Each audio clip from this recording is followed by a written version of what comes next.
الحمد لله رب العالمين والصلاة والسلام على سيد الأنبياء والمرسلين.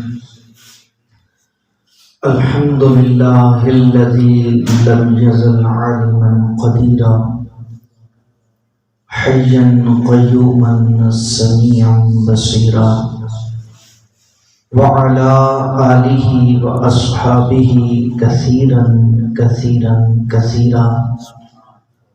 أما بعد فأعوذ بالله من الشيطان الرجيم. بسم الله الرحمن الرحيم. وما خلقت الجن والإنس إلا ليعبدون. صدق الله العظيم وصدق رسوله النبي الكريم الأمين الرؤوف الرحيم. ونحن على ذلك لمن الشاكرين والشاكرين والحمد لله رب العالمين. إن الله وملائكته يصلون على النبي يا أيها الذين آمنوا صلوا عليه وسلموا تسليما.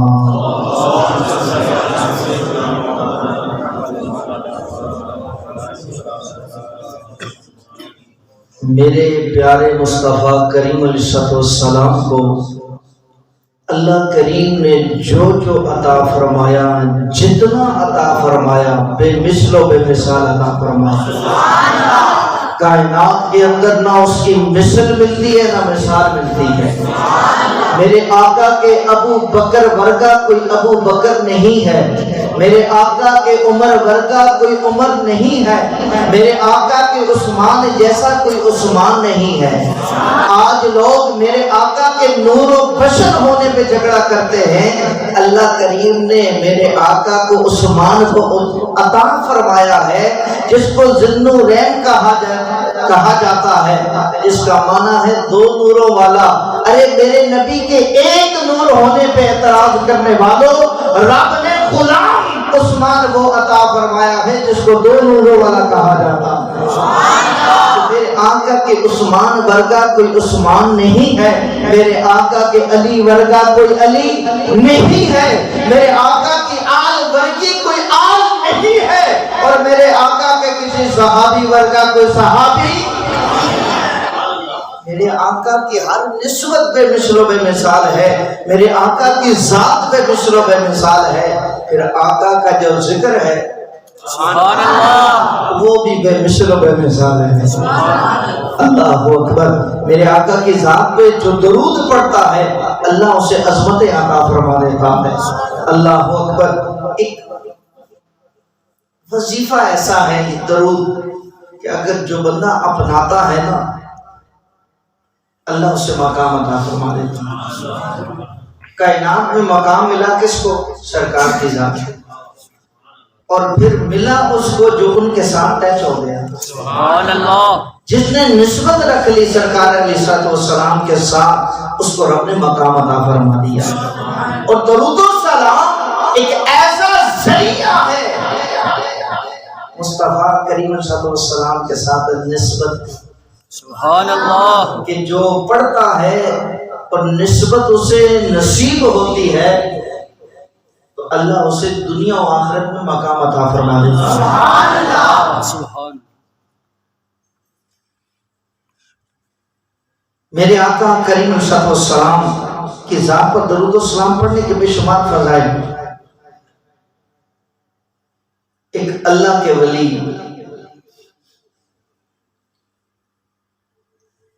مختصر میں عرض کرتا ہوں، جا رہے ہیں سبحان اللہ سفر میں، اور سفر میں چلتے چلتے نماز کا وقت ہوا.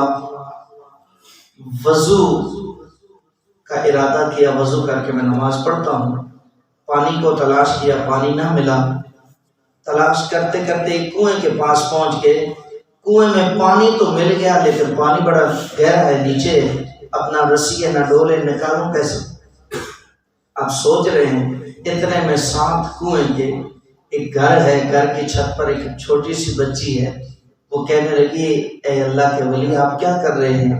آپ نے فرمایا میں پانی کی تلاش میں تھا، پانی ملا لیکن نیچے ہے بہت. وہ کہنے لگی آپ اتنے بڑے اللہ کے ولی، آپ کی ولایت کا ڈھنکا تو سارے جگ میں بج رہا ہے، لیکن حالت یہ پانی نہیں نکال سکتے۔ کہا بیٹا تو بات نہیں سمجھی، نہ رسی ہے نہ ڈول ہے، پانی نکالو کیسے؟ اتنے میں اس بچی نے کنویں میں پھینک دیا، پانی ابل کر باہر آ گیا۔ اللہ اکبر۔ آپ نے فرمایا بچی عمر تیری چھوٹی ہے لیکن تیرا مقام بڑا بڑا ہے، بتا تو صحیح تو کرتی کیا ہے؟ وہ کہتی حضور میں اور کچھ نہیں، میں نبی کی ذات پہ درود پڑھتی ہوں۔ آپ بھی پڑھ لیجیے۔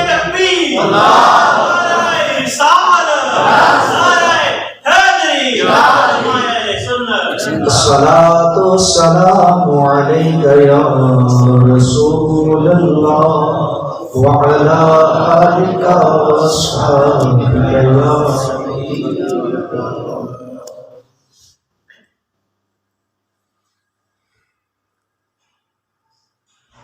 اللہ جل جلالہ عما نوالہ کی حمد و ثنا، حضور سرور کائنات و فخر موجودات، زینت بزم کائنات، دستگیر جہاں غم گسار زمان، سید سرورہ حامی بے قسم قائد المرسلین، خاتم النبیین، احمد مجتبی جناب محمد مصطفیٰ صلی اللہ علیہ وسلم کی چارگاہ درود و سلام عرض کرنے کے بعد وارثان ممبر و محراب رونق محفل حضرت علامہ مولانا خطیب جامع مسجد حاضہ حضرت علامہ مولانا صدیق رضوی دامت برکاتہ العالیہ تشریف فرما ہے۔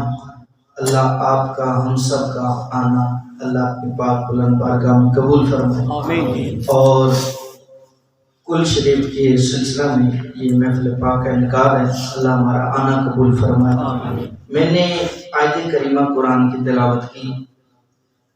پہلی بات سمجھ لیں، کوئی چیز بھی بنائی جاتی ہے تو اس کے بنانے کا کیا ہوتا ہے؟ ایک مقصد۔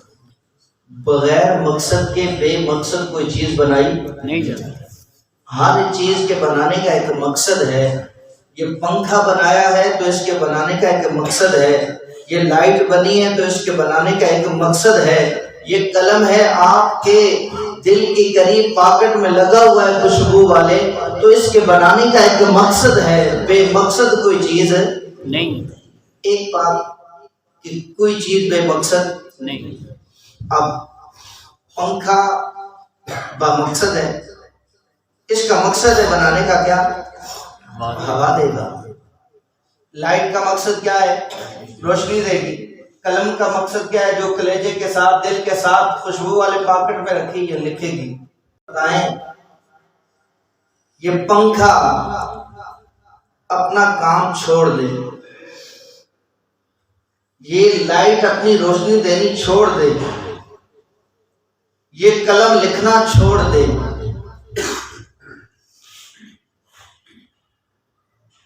تو پھر یہ ہو گیا بے مقصد۔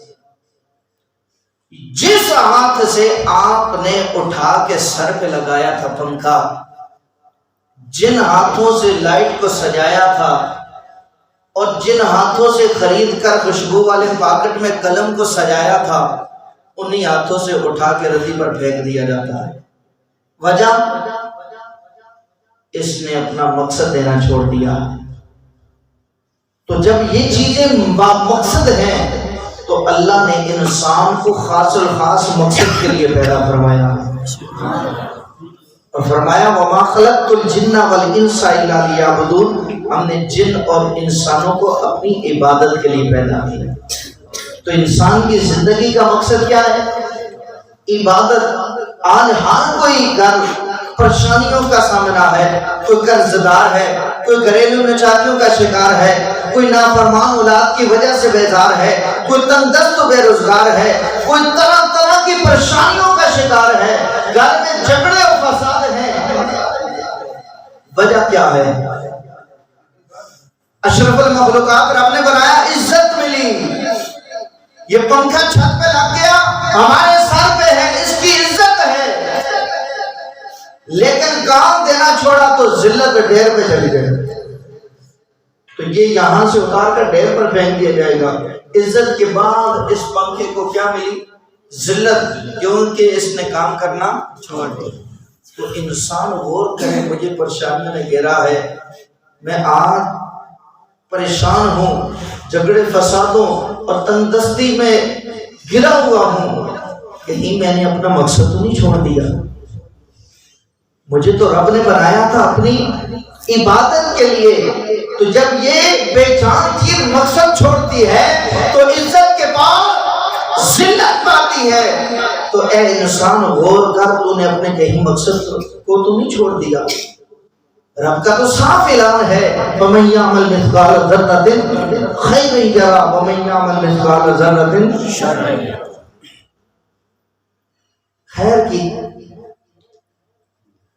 جزا اور شر کی، برائی کی سزا پائے گا۔ جیسا کرو گے ویسا بھرو گے۔ یہ دنیا آخرت کی کہتی ہے، جو کچھ بونا ہے کل قیامت کے دن ہمیں کاٹنا ہے۔ پہلی بات احباب ذی وقار کہ ہم نے اپنی زندگی کے مقصد کو پہچان کے رب کی عبادت کو اختیار کرنا ہے۔ ہماری زندگی کا مقصد کیا ہے؟ رب کی۔ اور زندگی بے حد مختصر ہے، کچھ چلتے چلتے چلا گیا۔ دیکھیں نا ہمارے شاہ صاحب اور پھر ان کی دختر، ان کی بیٹی، زندگی کا کوئی پتہ نہیں ہے۔ اس سے پہلے کہ ہم اپنے مقصد کو پہچان جائیں، ہمیں رب نے اپنی عبادت کے لیے پیدا کیا ہے۔ یہ نہ ہو کہ پھر ہمیں پچھتانا پڑے۔ موت اٹل ہے۔ حضرت عبداللہ بن عمر رضی اللہ تعالیٰ عنہما، آپ کے کاندھوں کو پکڑا میرے آقا کریم صلی اللہ علیہ وسلم نے اور فرمایا، اے عبداللہ بن عمر، دنیا میں ایسا رہے کہ تو مسافر ہے، تو راہ گزر ہے۔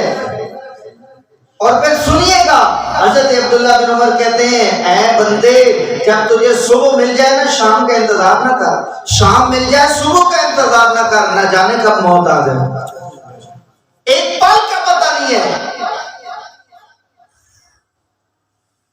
اس سے پہلے تو توبہ کر لے۔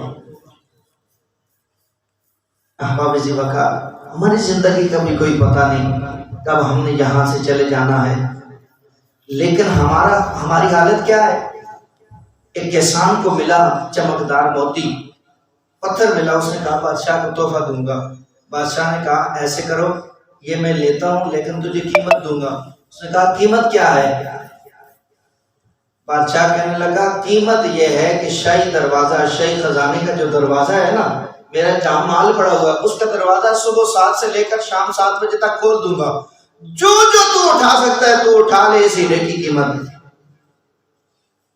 سولاتے ہوا گیٹ کھل گیا، وہ اندر گیا، ہیرے پڑے، جواہرات پڑے، طرح طرح کی چیزیں پڑی ہیں، لیکن آگے گیا نا ہماری طرح تو ایک نرم گدیلا فوم نظر آیا، ہاتھ لگایا تو بڑا نرم تھا بیچارہ، زمین پہ سونے والا۔ اس نے کہا ذرا یار کنڈ سیدھی کر دینا، ذرا کمر سیدھی کر لوں۔ جیسی کمر سیدھی کی، 7 شام تک ٹائم طے تھا، وہ سو گیا۔ شام 7 بجے چوکیدار آ گئے، بھائی صاحب اٹھیے۔ کہنے لگا مجھے تھوڑا سا اٹھانے دو۔ کہنے لگے نہ تمہارے ساتھ جو وقت تھا ٹائم ختم ہو چکا ہے، ابھی ایک چیز بھی اٹھانے کی اجازت نہیں ہے۔ وہ ہاتھ ملتا ہوا باہر نکلا اور افسوس کرنے لگا۔ اسی طرح آپ غور کریں، یہ سانس انمول ہیرے ہیں اور یہ چل رہے ہیں۔ آج ہیرے چن لیجئے نیکیوں کے، آج چن لیجئے زیورات نیکیوں کے، نمازوں کے۔ یہ نیکیاں اگر ٹھیک یہ ہیرے کر لیجئے، نہیں تو یہ زندگی کا دروازہ ملک الموت علیہ السلام نے دروازہ بند کر دینا ہے، تو پھر کچھ اٹھانے کی مہلت نہیں۔ تو آج یہ دروازہ کھلا ہوا ہے، کر لے جو کرنا ہے، آخر موت ہے۔ اللہ ہمیں قبر کی تیاری کی توفیق عطا فرمائے۔ اور جو آج عثمان شاہ صاحب کے والد صاحب ہیں، تو حضرت انس رضی اللہ تعالیٰ عنہ، آپ فرماتے ایک راوی میرے آقا کریم صلی اللہ علیہ وسلم کی بارگاہ میں حاضر ہوا، عرض کیا یا رسول اللہ صلی اللہ علیہ وسلم، والدین دنیا میں ہوں تو ان کے ساتھ اس نے سلوک کیا جاتا ہے، ان کے حقوق پورے کیے جاتے ہیں، لیکن یا رسول اللہ والدین دنیا سے چلے جائیں، آیا کوئی حق رہ جاتا ہے ان کا؟ یعنی دنیا میں تو احسان ثواب اس میں سلوک ہوتا ہے، لیکن ان کے حقوق میں سے کوئی ایسی چیز رہ جاتی ہے جو بندہ ان کے جانے کے بعد کرے اور بچے کا اس میں سلوک والدین کے ساتھ شمار ہو اور اسے ثواب ملے؟ میرے آقا کریم صلی اللہ علیہ وسلم نے ارشاد فرمایا جی ہاں حقوق رہ جاتے ہیں۔ فرمایا الصلاۃ علیہا، حق پہلا یہ ہے کہ ان کا نماز جنازہ پڑھا جائے۔ اگلی بات ختم کرتا ہوں جس موضوع کے لیے آج یہ اہتمام ہے، فرمایا والاستغفار لہما، ان کے لیے دعائیں مغفرت کرتے رہو۔